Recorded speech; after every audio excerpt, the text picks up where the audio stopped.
Greetings, viewers. Eric the Car Guy here, back again with my special guest, Paul, also known as ScannerDanner.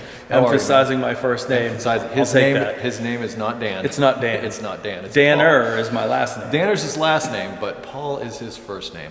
That works. ScannerDanner. You know, my students gave me that name years ago, and it stuck. So why did they give you that name? Obvious reasons, right? Well, I'm always playing with a scanner. Okay, which brings me to the point of this video, and the point of this video is I get asked all the time. They're like, hey, Eric the Car Guy, I'm thinking about buying a scanner.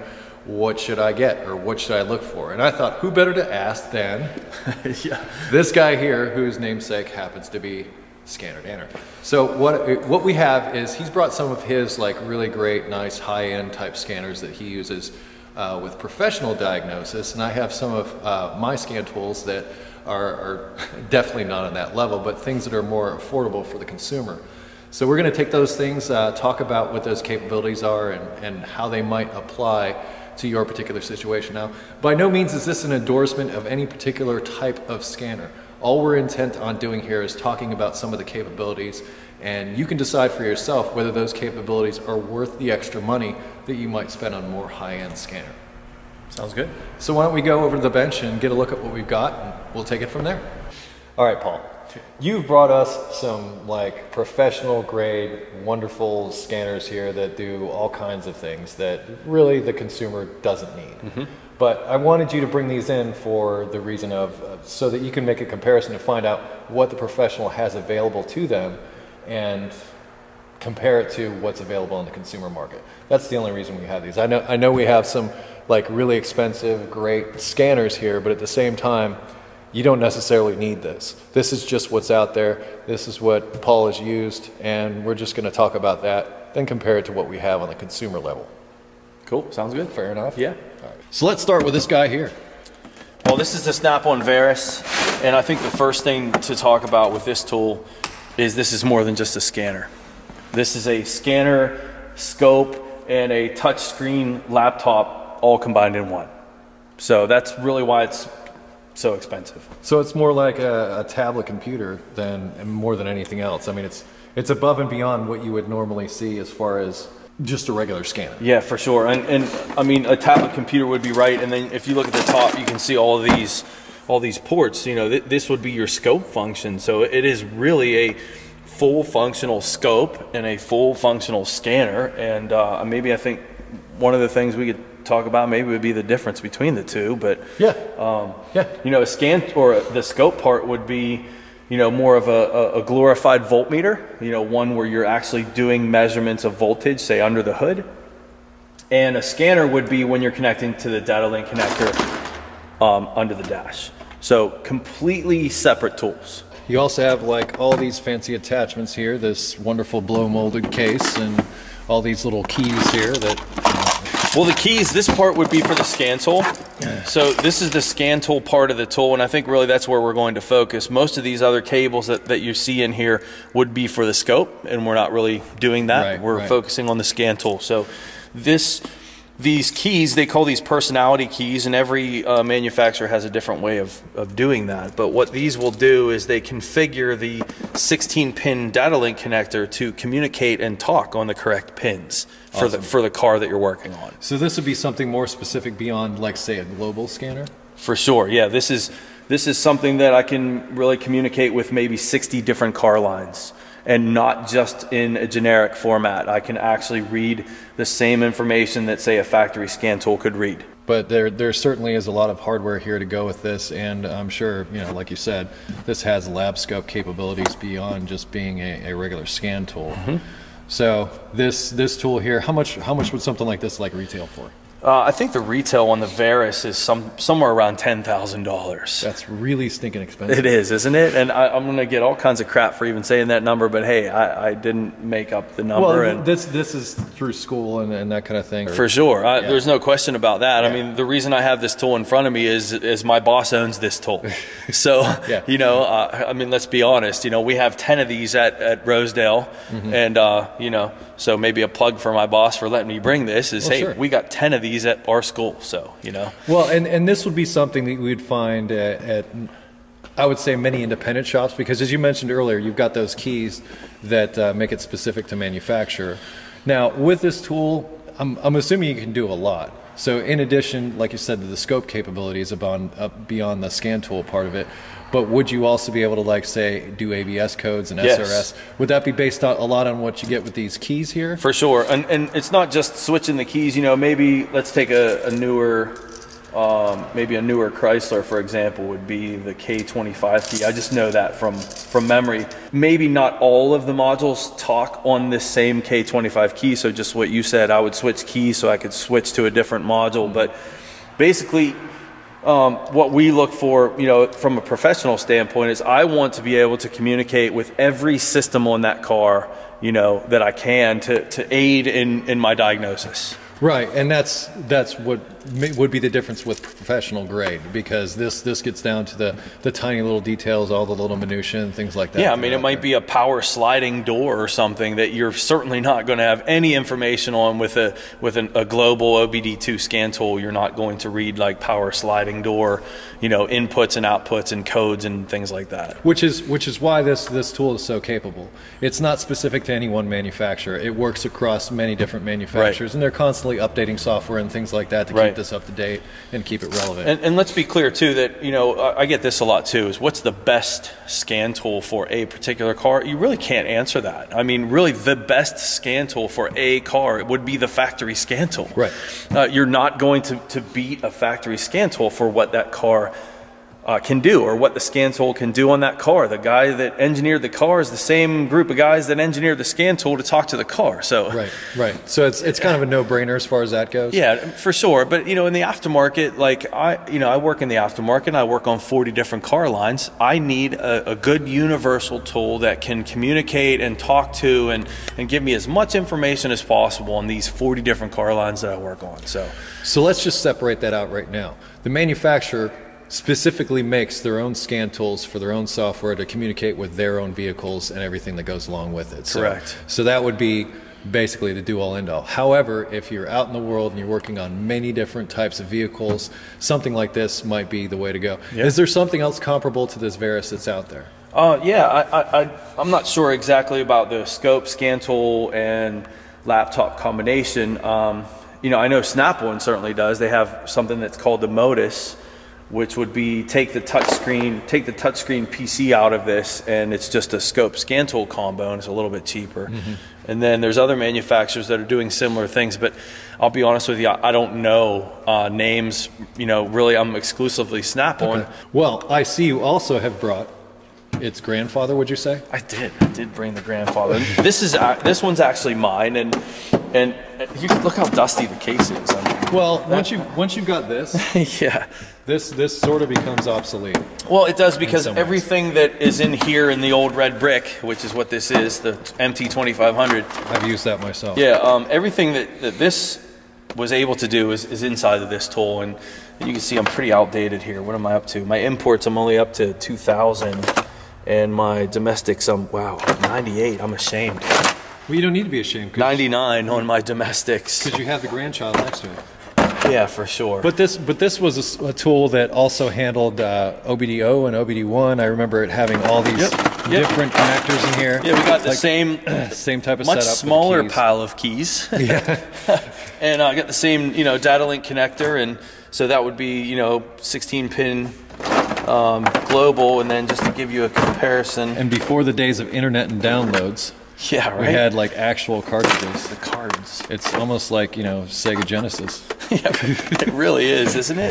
Yeah. Well, you know, I kept this tool for such a long time because on older systems I would still use it, and I still may, you know, say like take an old GM, the 12-pin connector, and plug into it, and I still am able to, you know, communicate with that system and access information, and you know, that's your pre-OBD2 or OBDO as you call it. OBDO, OBD1. Right. OBD1's technically California, but we won't have to. Well, I didn't know that. Yeah. OBD1 had certain standards. They said you had to have a check engine light, you have to be able to store codes, and look, I mean, I had a 92 Nissan that didn't even have a check engine light, but it had a mass airflow and all fuel injection, all the other systems. Truthfully, not a OBD1 vehicle. OBD1 was California. So the same Nissan truck in '92, if it had a check engine light, it was OBD1.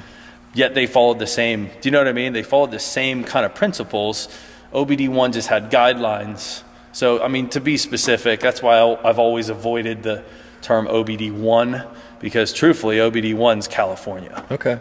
Okay. I do remember Nissans of that vintage, though. I think you just looked underneath the passenger seat at the flashing LEDs and you can make your interpretation. But that wasn't good enough for OBD1. If it was an OBD1 vehicle, it had to have a check engine light on the dash. I see. And so that's where kind of OBD2 evolved from that, you know, where we had our, you know what I mean? And as long as we're on the subject, OBD2 came about in 1996. Yeah. So it's any vehicles prior to 1996, these scan tools, except for this one here, would not even apply. Although there were a few 94, 95 models that had this connector. GM's the only ones I can think of. And they weren't really truly OBD2 compliant yet. You know, they didn't have all the hardware, but they were like getting ready for it or something like that. Well, it seemed that GM was the one that sort of set the standard as far as the connector and everything, as far as that I can remember. Because I remember before that, it was the Wild West. No, Ford, I think I remember seeing a few Fords that had an OBD2 connector. But I just remember this is a Ford here, isn't it? No, that's the multi one. That's for like Mitsubishi and stuff. Oh, okay. But I just remember that. Here's your Ford. Oh, there it is.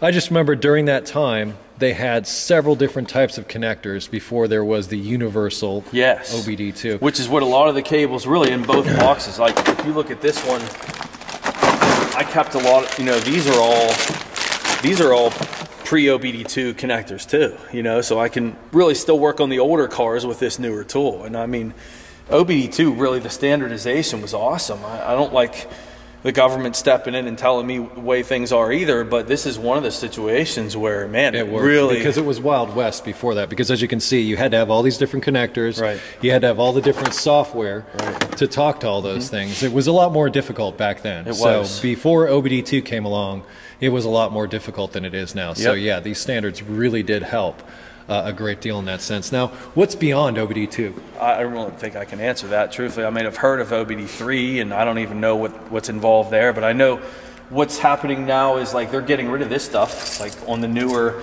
Verus, it's the Verus Pro, or actually all of the Snap-on line, they've gotten rid of the keys, and they're using a wireless box that, you know, you're going to plug this into the data link connector, and it has a big box here that you just sit on the dash, and then you can just do everything wirelessly. So you can have that sitting in your toolbox. You never have to bring that into the vehicle. Yeah, although to me that maybe is not a great selling point, because I'll end up leaving the connector on the car, and then the car leaves, and now you're screwed for the rest of the day. You know, but still, you could lose these keys just as easily. That's true. These are the high-end scanners. This is Grandpa, and there's the grandkid over there.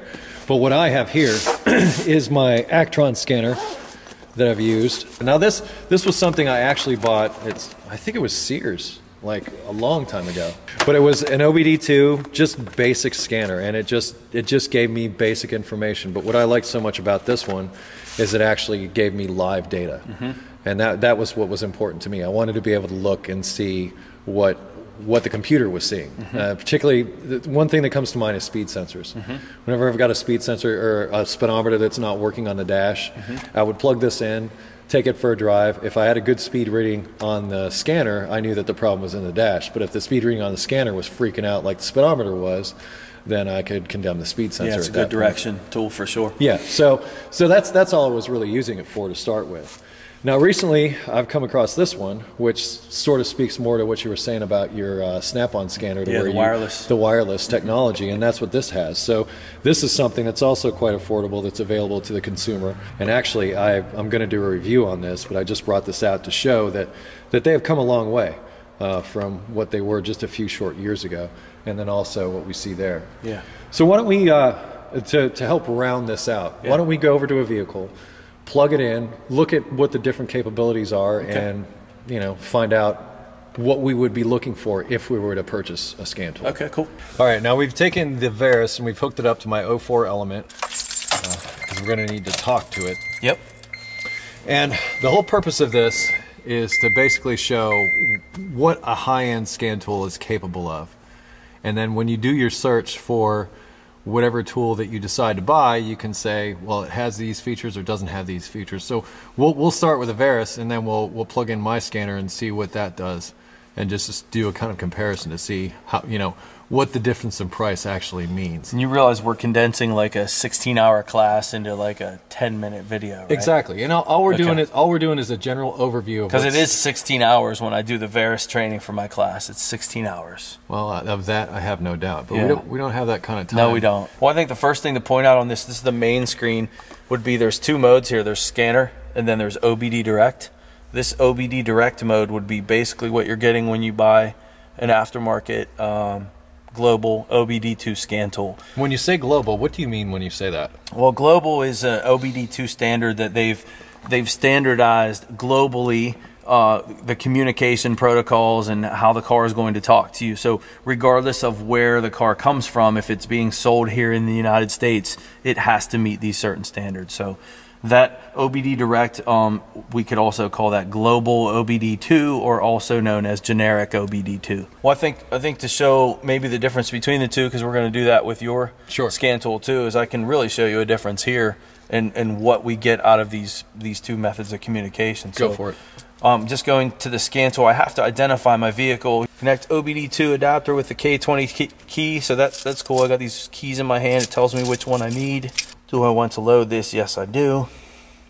And this is the first thing you'll see that would be different from a OBD generic scan tool, is you see the different modules that I can talk to on this car. So you can talk to my transmission, my analog brakes, my airbag, and my SCS mode. Definitely we see the different modules we can talk to. I would imagine we're going to spend time in the engine. So yeah, because honestly, I think most of your consumer grade scanners would only read the engine, and that'd be about it. You'd be lucky to get a transmission code, but it wouldn't be able to do anything specific with it. Okay. So we'll click on engine, and then this tells me to use the K24 key, which is going to be my keys here. If we use the wrong key, we're going to have communication problems. So K24, and from here we have a lot of different things we can do that I would imagine we're not going to see on the other cheaper scan tools. You know, things like functional tests. You know, we can turn components on and off. I can make your cooling fans run, your fuel pump. Maybe on certain cars I can make your injectors turn on and off. Generic functions would be my global. You know, some of the things that we want to get in there would be things like freeze frame data. You know, freeze frame data would be, you know, when a car sets a code, it takes a snapshot of what parameters the car was at when the code set. That's part of global OBD mandate, and we want that information. We can grab it in there. You know, read your codes, clear your codes, things like that. Right. And then the troubleshooters. You know, really, I'm not going to go on a rant with the troubleshooter here, but the troubleshooter that Snap-on has really, to me, is what makes the Snap-on tool the best tool for the aftermarket guy that works on 40 different car lines like I do. I need help. I don't know all the answers to all of this stuff. So what you're saying is this actually comes with sort of a tutor, yes, so to speak, so that when you're working on a vehicle that you might not necessarily be familiar with, yes, it can walk you through step by step the troubleshooting for that particular vehicle or for that particular code that it pulls up. Yeah. Just real quick, I went to one of my garages recently, and it was on a Ford Windstar, and it had all these weird transmission codes, and it was, you know, shifting weird and stalling and crazy stuff. I mean, you know, I need a beginning point, and I went to the troubleshooter, and it said that this vehicle is known for the windshield wiper cowl area to leak water on the engine computer, and to pull the computer connector off and see if there's water in there, and that's exactly what I had. It was all of the same, you know, problems that I had. So that's an example of what you might find in the troubleshooter. I mean, that allowed me to make money in like 2 minutes that day. When you price Snap-on and the competitors in the aftermarket, the difference for me is in that troubleshooter, and I think that's what makes the additional cost that they ask for worth it. No question about it. Well, absolutely, because that saves you time. It also saves you from looking to other sources for that information. Yeah. So if you had that code, like say, for instance, with a consumer grade, you know, scan tool or what have you, then you would have to go elsewhere for that information. Right. Now, not to say that that information is not readily available on the internet, right, but it's an extra step you need to take. Right. And whenever you're a technician, particularly working in the field, time is money. Yeah. So any time that you can save, you don't even have to leave this driver's seat in order to get that information. Right. So that's really handy to have right there at the push of a button, certainly. For sure. That's one that you definitely won't see in a generic or aftermarket scan tool. Sure. You know, when you're talking generic, that means that it is universal to all cars. It's not vehicle specific at all. So, and those codes are meant to be precisely that. There are manufacturer codes that are more specific, pertaining to specific systems on that vehicle, that are above and beyond what you'd normally get. Some scan tools won't even read those, from what I understand. Yeah, the P1 codes would be the ones. The P1, so that first letter is when you see a P1, that's a manufacturer code. When you see a P0, that's a generic global code. So a lot of the global scan tools, you know, if I went under generic, or if I come out here and go OBD direct, the global scan tools will give you, it'll say manufacturer controlled air fuel mixture, or some crazy designation for that code, or auxiliary emission control fault. You know, and if it says P2 or P1, there's no database in the scan tool that defines the code. So they make up this kind of real long, elaborate, like, oh, that's a bad code, you know, where it's just a generic, here's the interpretation. I don't know what this code means, so here's this long... So here's something. Here's something. Here's something to make me sound smart. Yes. That's what it is. You know, there's just no definition for it. Right. I get it. Yeah. Where when you buy a scan tool, you know, one like this, you're going to have those P1s, the P2s, whatever, you know. You'll have access to everything, and that's why we have these specific keys and everything that go along with these particular makes and models, so that you can get that information out of that vehicle. Correct. So another piece I think that would be maybe important to talk about, not maybe, it would be, to really show the difference if you're shopping for scan tools, would be the amount of data that it gives you. I know that that's unique to different scan tools. Let's go into this real quick, and let me just talk about a couple of these so you guys know what terminology I'm using. One you'll hear me say a lot is a data PID, and you see these... What is a PID? You see these or pieces, PID. Yeah, you see these pieces of information that are showing up on the screen here. They're known as data PIDs, and the PID stands for parameter identification. And it's just a piece of information. It's a data parameter, and it gives you a value next to it. And the more data PIDs we have, the better. Wouldn't you agree? Well, yeah, the more information you have is great, but if you don't know how to interpret it, you're just kind of wasting your time and money. So, I would agree with you. So I think it's really important to say, particularly when we're talking about this professional grade tool and all this information that it gives you, if you're unable to interpret this information, it's useless to you.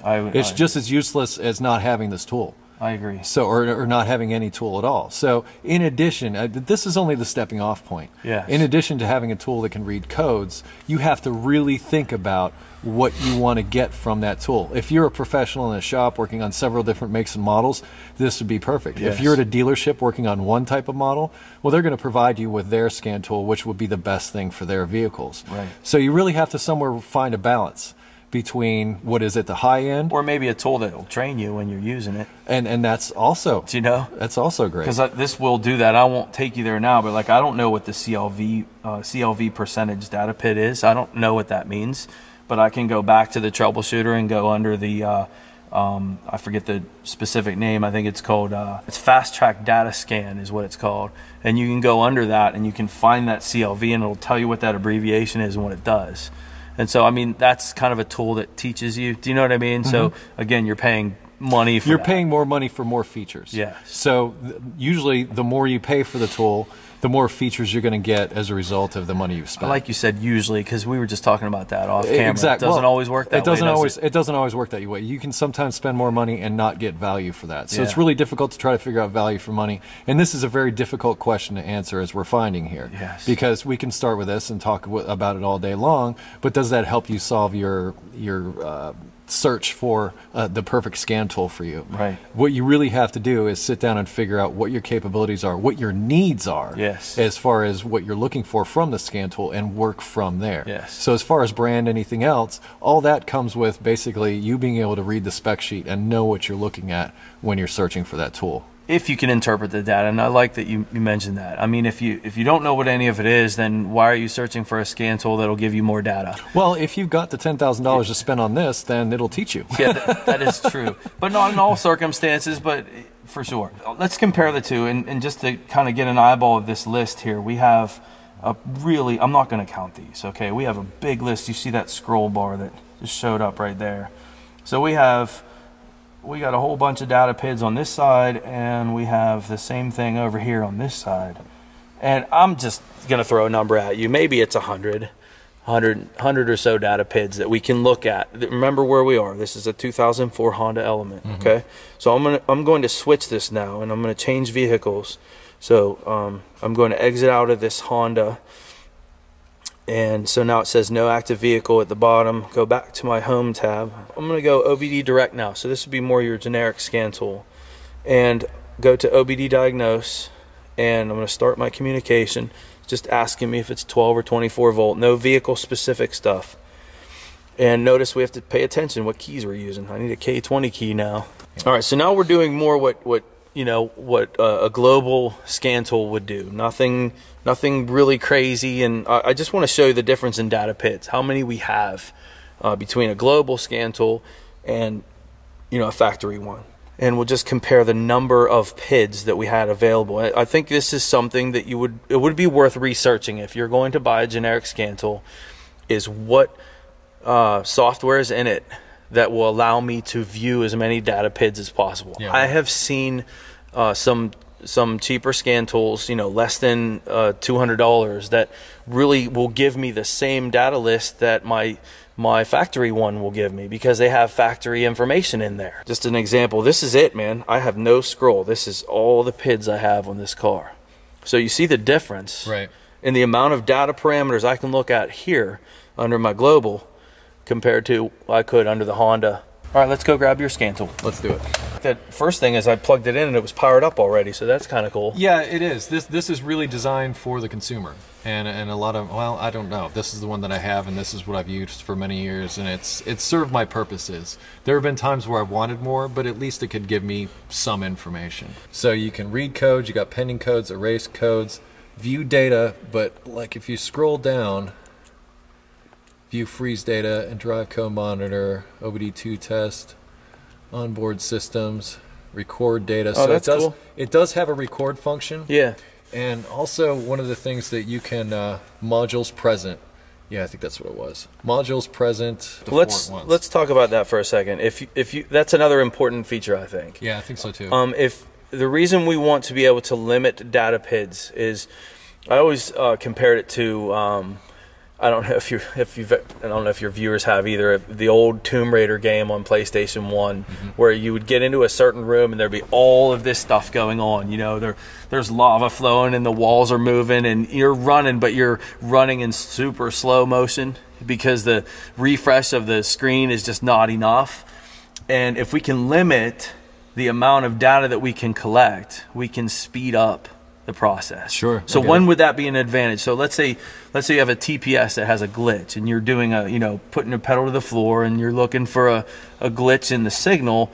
You would want to only have the TPS open and have every other data PID off, because that will speed up your communication, and your chance of seeing the glitch on here will be much, much higher.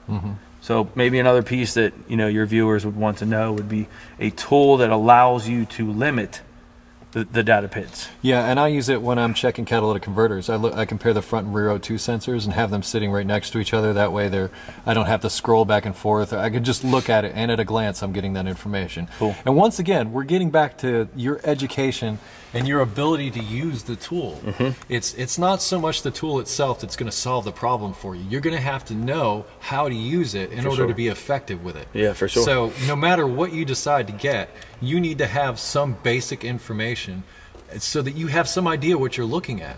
You can spend $10,000 on that other tool and still have no idea what you're looking at, and it's completely useless. Whereas if you've got some idea of what you're looking at, you're going to be much more effective and much more able to repair something. Yeah, no, I agree 100%. Well, let's take a look at this data list, huh? Yeah. I'm surprised that you have this many data parameters available to you. Yeah, and I think this tool is sub $100 now. Have you found that to be pretty accurate at the beginning, where it says 106 and there's really 106 data? I haven't counted them, but I just go in, find what I need, and that's that. I don't do... Yeah, no, it lied to you, because there's not 106 here. That's the bottom of the list right there. Right, it is. So, like, scrolling up, this is the exact same amount of data that I had in my generic this is list. all the global stuff. So it's not 106. It just gives you the general. This is exactly of what you can look for. No, we didn't look at all of them exactly, but this looks exactly like the parameters that I had. It does. But I mean, I would suggest anyone, if it's for your own car or for a few cars that you work on, that you look into seeing if they offer the manufacturer coverage, because of the difference in the amount of data that you have and the abilities that you'll be able to. But once again, okay, I'm with you. If you don't know how to interpret the data, then that extra information is not going to help you. Right. What I would say is if this had ABS capability, there's been many times where I wish this could read ABS codes. And then once again, ABS isn't standardized like OBD2 is. ABS is all over the place, just like anything else pretty much with different manufacturers. So they're not going to have specific codes. Well, there's two ways we could look at this though too. I mean, wouldn't this be one of those things where you would want to have more information than you know what to do with, so in case you ever need it, you have it? For example, let's say like your fuel gauge doesn't work properly and the manufacturer offers you a data PID that you can look at the fuel tank level in the scan tool.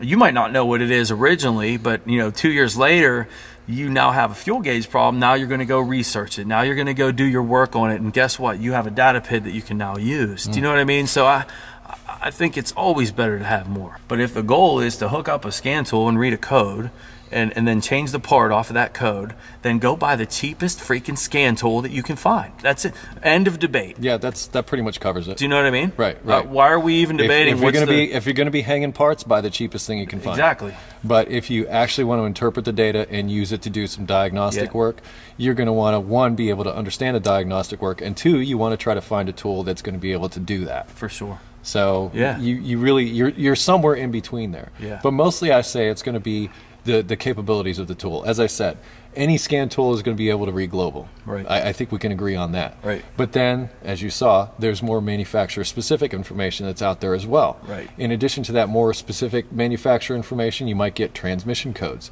You might get body codes. You might get ABS codes. The real takeaway here, I think, is what are you going to use the tool for?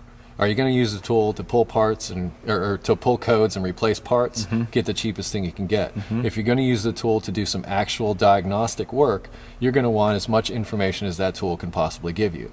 And if you can get other information to go with it, like we spoke about earlier, like those common issues that you found on your tool that was able to go out and give you that information. Now, I'm going to also say that much of that, well, not much of that information, it is difficult to find, but it can sometimes be found on the internet. Well, the internet has changed things drastically. It has changed things drastically, but it's not. We can YouTube it now. We can YouTube it now, but it's not the do all end all. I mean, there's other things to be considered there. It's not like the video on YouTube is going to specifically deal with the issue that you're having. Right. It could be similar to that, but then you're still going to have some backstory. You're still going to have some diagnostic ability to take you there. The first thing comes to mind is Evap. Evap codes come up a lot, and those are evaporative emission systems. Sometimes it's as simple as your gas cap, but sometimes you need a tool that's capable of turning those solenoids on and off to verify their operation. Right. And this tool will not do that. Right. But there are other tools out there that will. So once again, you're looking for that capability. If you want to diagnose Evap codes and things like that, you're going to need a tool that's going to be able to go in there. The term for your viewers to look for, they call that a bidirectional scan tool. Yes, a bidirectional scan tool. That means we can read information and then we can command the computer, so it's bidirectional. So, and in some cases, you can command the windows to open and close, or different actuators on the vehicle where you can command them on off, just simply by pressing a button on the scan tool. Right. This is nowhere near capable of that. But its price level dictates where it fits in that food chain. It's really a question of what do you need, what do you know, and what do you need to know. Right. Let's wrap this one up. Okay, cool.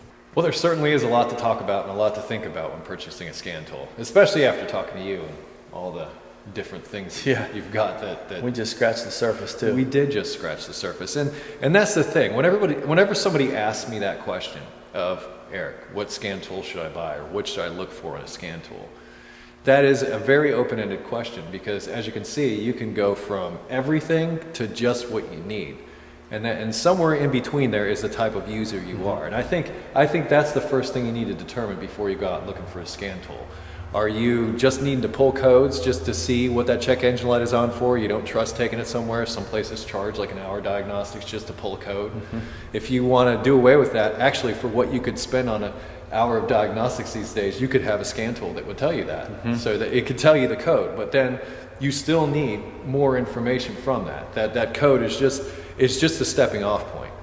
It's like I say often that there are like 6 different codes for O2 sensors, and only 2 of them mean that the O2 sensor is faulty.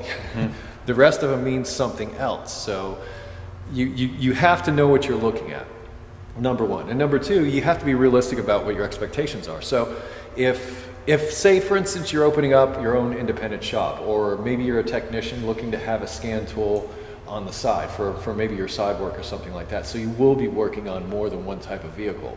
You want to try to go up the food chain, so to speak, and you want to look for something that might have ABS capability or transmission capability, or bidirectional was that word. And so I would say that if you are that type of person, I would be looking for something bidirectional, as opposed to what we have here, which is just a one-way street. What is a map? I mean, we look at a scan tool, like, just to reiterate what you were saying, we view a scan tool as a map, and you have a compass and you're trying to find some direction. And so I always teach that the scan tool is your map and your compass. You know, it doesn't get you where you need to be. No, you still need to walk there. You need to be able to read the map and follow the compass and go the right direction, and the scan tool can, you know, put you in the wrong direction if your knowledge isn't there. So. Right. And that's a fantastic analogy, actually, because that's what it is. It's a journey. Diagnostics is a journey. It's a way of getting from point A to point B. You've got that little yellow light that comes on in your dash to the point where it actually gets fixed. Well, yeah, that can be most certainly a journey. There are many times, well, we'll freely admit, it could be as simple as replacing a faulty part. But then there's also issues with wiring, issues with connectors, issues with computers, and all types of other things that can go wrong that the computer interprets as a problem, because computers speak in a language of voltage. And the voltage is either here or there, and if they don't see the correct voltage, that's when that little yellow light comes on. It says, I don't see what I'm supposed to see here, and there you go. So they speak in the language of voltage is the way I like to think of it. So you need a tool that's able to speak that language, to give you that compass, to give you that map. But as far as what you actually need, sit down and really think about that first, and then look at the spec sheet on the tool that you're considering, and that should get you the rest of the way, I would think. Yeah, I think that's good. I think you know, maybe to follow it too is to educate yourself, which is a lot of your viewers are already doing with each other. You're using each other, and you're gathering information, you're sharing that information, and we need help. You know, that's what we do. So, you know, you have something you're looking at, you're unsure of, you go online and you punch it in and research it yourself and educate yourself. Absolutely. And don't be afraid of ignorance, because we're all ignorant to some degree. And reaching out for help and asking for help is not a bad thing. Looking for a source. I need help all the time. So do I. That's why I have him here. But yeah, I think you get the general gist and the general takeaway of it. So to answer your question, figure out what it is you need the tool for, and then work towards that. Look at the spec sheet and look at what that tool has to offer that you're considering, and see if it meets those needs. So I hope that answers your question. We took all this time to try and answer it. It's a tough question. We took all this time to try to answer it, and we still don't feel like we've but scratched the surface with it. So that's the best we can do for now. Anyway, I am Eric the Car Guy, and if you have automotive questions, I would ask that you head over to EricTheCarGuy.com. Why? Why? Because it's the most awesome place ever to get answers to your automotive questions. That's why you go there. Welcome video to tell you about all the wonderful features we have at EricTheCarGuy.com to help you with those automotive issues. And if you wish to connect with me socially, I can be found on Google+, Facebook, and Twitter. This guy can be found on the channel ScannerDanner. He also has a book, which I'm going to put a link to in the description. Yes, he does have a book. You took the time to write it, dude. And actually, I've read it, and it's quite good. I've learned quite a bit myself. So if you're on that level and you want to learn more about the backstory behind those codes and how to interpret them and that type of thing, I would advise this. I would advise checking it out. So thanks, Eric. Anytime. Appreciate it very much. Well, let's not forget, we got to close this out. Yeah. Be safe. Have fun. Stay dirty. Stay dirty. I'll see you next time. All right, cool.